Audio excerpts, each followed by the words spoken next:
Perlukah harus melanjutkan cinta, sedangkan kita tiada saling percaya?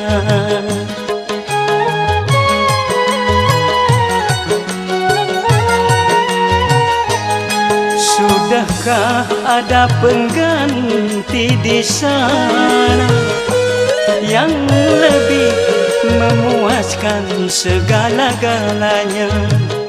Masih kurangkah aku percaya padamu?